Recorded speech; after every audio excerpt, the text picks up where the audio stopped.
Okay, what is this? Heart. बस तो पूछो तो कहूँ लेफ्ट हार्ट बोलो आगे Left heart, very good. હવે okay, got it. So this is cardiac. Now we are going to discuss cardiac complication.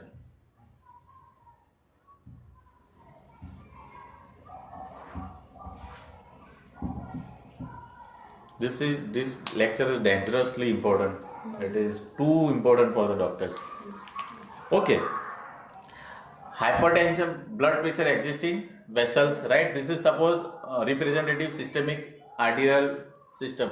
હવે blood pressure increase થશે તો શું increase થશે? Can you say after load? After load increase થશે. Vessels ની અંદર pressure કેવું થશે? Elevate થશે. Right? Suppose this is the blood. This is તો અહીંયા increase after load. હવે yes, what is this? Aortic valve. માનો કે ક્લોઝ રાખીએ, ચલો ઓકે. હવે એનો મતલબ શું થયો કે આફ્ટર લોડ ઇન્ક્રીઝ થયો એનો મતલબ અહીંયા પ્રેશર કેવું છે? હાઈ છે. હવે પ્રેશર હાઈ છે એનો મતલબ શું થયો કે લેફ્ટ વેન્ટ્રિકલ છે એટલું પ્રેશર જનરેટ કરશે કે અહીંના પ્રેશર કરતા વધારે હશે તો જ એઓર્ટિક વાલ્વ ઓપન થશે. હેલો, તો એનો મતલબ શું? નોર્મોટેન્સિવ માણસ કરતા હાઇપરટેન્સિવ પેશન્ટની અંદર કાર્ડિયાક વર્ક કેવું થઈ જશે? ઇન્ક્રીઝ થશે. હેલો, કારણ કે શું થઈ જાય? આફ્ટર લોડ ઇન્ક્રીઝ થઈ ગયું છે. આફ્ટર લોડ ઇન્ક્રીઝ થઈ ગયો તો અલ્ટિમેટલી અહીંના પ્રેશર કરતા અહીંનું પ્રેશર વધશે તો જ એઓર્ટિક વાલ્વ ઓપન થવાનું છે. નોર્મલ ફિઝિયોલોજી છે. તો એનો મતલબ શું થયો કે હાર્ટનું ફંક્શન ઇન્ક્રીઝ થઈ જાય, હાર્ટનું વર્ક ઇન્ક્રીઝ થઈ જશે અને હાર્ટનું વર્ક ક્રોનિકલી ઇન્ક્રીઝ થશે તો અલ્ટિમેટલી શું થશે? હાર્ટને સ્ટ્રેન્થ પ્રોડ્યુસ કરવાનું છે તો એ શું કરશે? ઇનિશિયલી એનો મસલ માસ કેવું કરશે? ઇન્ક્રીઝ કરશે. Hello, right. અને મસલ માસ ઇન્ક્રીઝ થશે બેઝિકલી, રાઈટ. તો એને આપણે શું કહીએ છીએ? This condition is called what? Left ventricular hypertrophy. Left ventricular hypertrophy. Muscle mass increase થશે તો કોન્ટ્રાક્ટિલિટી ઇન્ક્રીઝ થશે, કાર્ડિયાક આઉટપુટ ઇન્ક્રીઝ થશે તો આફ્ટર લોડ ને પહોંચી વળશે ને, રાઈટ. તો ઇનિશિયલી હાઇપરટેન્શન તમારે જોવાનું, ક્રોનિકલી હાઇપરટેન્શનનું પેશન્ટ હશે ને એને પછી તમે ઇકો કરાવો તો તમને up to sum degree LVS તો જોવા મળશે જો ક્રોનિકલી એલિવેટેડ હાઇપરટેન્શન હશે તો. કારણ કે heart has to work undue or heart has to produce cardiac output undue constantly. તો શું થશે? એનો સ્ટ્રેન્થ increase કરવો પડશે. initially it is beneficiary for the patient but gradually or in long run it is right. yes, તો LVS થશે. Hello,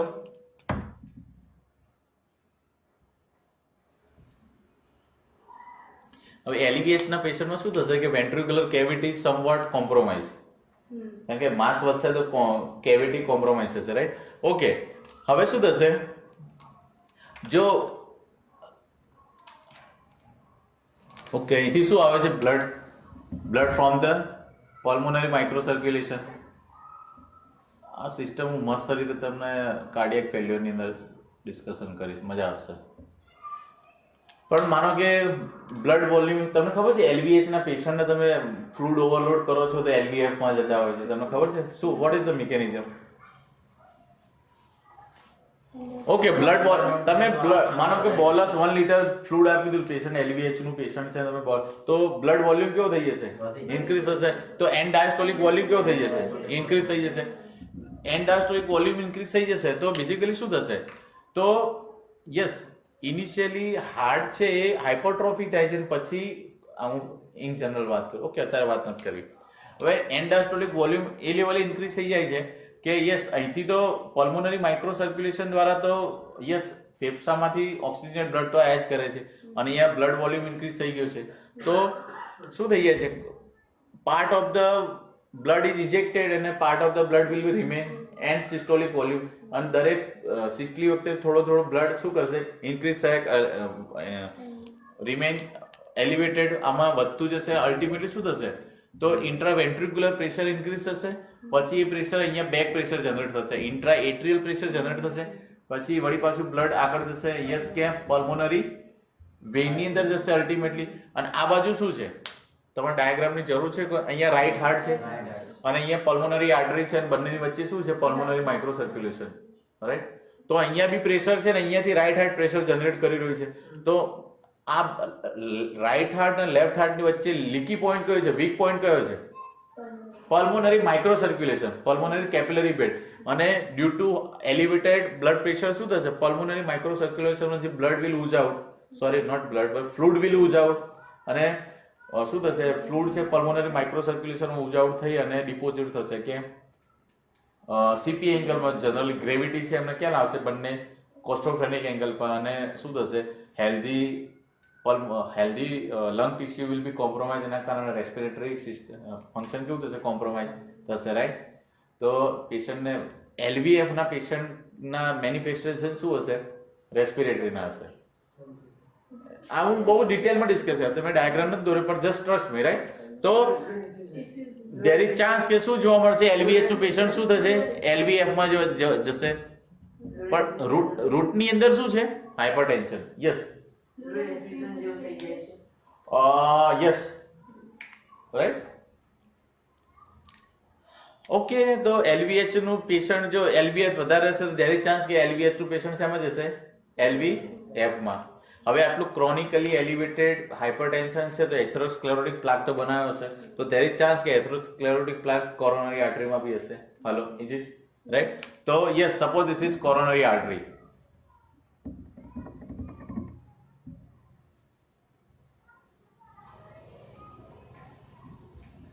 right? અને શું થયું છે? ત્યાં એડવાન્સ એથેરોસ્ક્લેરોટિક પ્લાક થયો છે. Suppose this is the advance atherosclerotic plaque. અને અહીંથી શું છે? કોમ્પ્રોમાઇઝ બ્લડ છે એ અહીંયા ટ્રિકલ થઈ રહ્યું છે નોર્મલી. અને માનો કે આટલા ભાગ છે નોર્મલ હાર્ટના, આટલા ભાગને આ વેસલ છે કોરોનરી આર્ટરીની, આ વેસલ છે સપ્લાય કરે છે. હવે ઓલરેડી કેવું છે? બ્લડ સપ્લાય કેવું છે? ડિક્રીઝ છે. હવે બ્લડ સપ્લાય કેવો છે? O2 supply. Is it making sense or not? Blood supply decrease છે, રાઈટ? હવે શું થયું છે? હાઇપરટ્રોફી થઈ છે, એના કારણે માયોકાર્ડિયલ માસ કેવો થયો છે? ઇન્ક્રીઝ થયો છે. અને માયોકાર્ડિયલ માસ ઇન્ક્રીઝ થયો છે તો એની O2 ડિમાન્ડ કેવી છે? O2 ડિમાન્ડ ઇન્ક્રીઝ થયો છે અને O2 સપ્લાય કેવો થયો છે? ડિક્રીઝ. તો જ્યારે બી O2 સપ્લાય ડિક્રીઝ થશે અને O2 ડિમાન્ડ ઇન્ક્રીઝ થશે અને જો બંનેમાં બેલેન્સ નહીં રહે તો શું પ્રોડ્યુસ થશે? એના જ ઇસ્કેમિયા કહીએ છીએ basically. That is the ischaemia, right? તો યસ, શું થઈ શકે? એક બીજી કન્ડિશન શું થઈ શકે? Yes, IHD, ischaemic heart disease. અને ઇસ્કેમિક હાર્ટ ડિઝીઝ માનો કે યસ, અહીંયા ઇસ્કેમિયા વધારે સમય મોર દેન 20 મિનિટ રહેશે તો ઇસ્કેમિયા શેની અંદર કન્વર્ટ થશે? માયોકાર્ડિયલ ઇન્ફાર્ક્શન. તો ઇસ્કેમિયા બે વસ્તુમાં મેનિફેસ્ટેશન જોવા મળે. એના કદાચ એન્જાઇના બી જોવા મળે, યસ, અધરવાઇઝ માયોકાર્ડિયલ ઇન્ફાર્ક્શન જોવા મળે. માયોકાર્ડિયલ ઇન્ફાર્ક્શન એટલું હેવી છે, મતલબ મેસિવ માયોકાર્ડિયલ ઇન્ફાર્ક્શન થયો તો માયોકાર્ડિયલ પેશન્ટ શેમાં જશે? Sudden cardiac death. બેઝમાં શું છે? હાઇપરટેન્શન. ક્યાં છે? શું છે? રૂટમાં શું છે? Hypertension. Chronically elevated persistent pathologically blood pressure, that is hypertension, right? Don't forget the hypertension, right? જેનાથી તમે બધું મતલબ Indian medical professional health care provider છે એ they are surviving all due to this all condition, right? Okay, તો LVF, IHD માં angina, myocardial infarction, sudden cardiac death. Okay, બીજું શું થઈ શકશે? તો માનો કે સપોઝ એક ખાલી એક આપણે સમજી શકીએ એના માટે કોઈ બી એક્ઝામ્પલ. માનો કે coronary artery, right coronary artery અંદર એથેરોમેટસ પ્લાક ફોર્મેશન થયું છે અને blood supply to the, okay, આપણને ખબર છે right coronary artery supply to which tissue? Right coronary artery supply to AV node, SA node. ખબર છે કે નથી ખબર? તો માનો કે નોર્મલ રિધમ છે હાર્ટની, તો નોર્મલ ઇલેક્ટ્રિકલ રિધમ શું છે? SA નોડ ફાયર થાય, પછી AV નોડમાંથી પર્કિંજર સિસ્ટમમાંથી પછી વેન્ટ્રિકલ્સ, રાઈટ? This is normal. માનો કે SA નોડ ઇન્ફાર્ક્ટ થયું કે AV નોડ ઇન્ફાર્ક્ટ થયું તો નોર્મલ રિધમ રહેશે, maintain. That is what? Arrhythmia. એરિથમિયાના હું બહુ ડિટેલની અંદર આખો એરિથમિયા આપણે ડિસ્કશન કરવાના છે, રાઈટ? તો એરિથમિયા ઇરિથમિયા બ્રેડી ઇરિથમિયા બી હોઈ શકે, ટેકી ઇરિથમિયા બી હોઈ શકે, રાઈટ? તો હા, કાર્ડિયક કોમ્પ્લિકેશન કયા કયા થાય? એલવીએચ પહેલું શું હશે સાઇન? ક્રોનિક એલિવેટેડ હાઇપરટેન્શનનું ઇકો પોઈન્ટ ઓફ વ્યૂ તમને જે જોવા મળશે પેરામીટર, દેટ ઇઝ એલવીએચ. અને દરેક ચાન્સ કે એલવીએચ નું પેશન્ટ એલવીએફમાં જઈ શકે, રાઈટ? એલવીએચ નું પેશન્ટ હશે એ ઓલરેડી ઇસ્કેમિક હાર્ટ કોમ્પ્રોમાઇઝ હશે, ઇસ્કેમિક હાર્ટ ડિસીઝ નું હશે, રાઈટ? અને રિપીટેડ ઇસ્કેમિક અટેક આવતા હશે, દેટ ઇઝ એન્જાઇના. પણ જો ઇસ્કેમિક અટેક લાંબો સમય રહેશે તો that will fall into category of myocardial infarction. Hello? અને માયોકાર્ડિયલ ઇન્ફાર્ક્શન જો મેસિવ હશે તો દેર ઇઝ ચાન્સ કે સડન કાર્ડિયક ડેથ થઈ શકે, રાઈટ? યસ.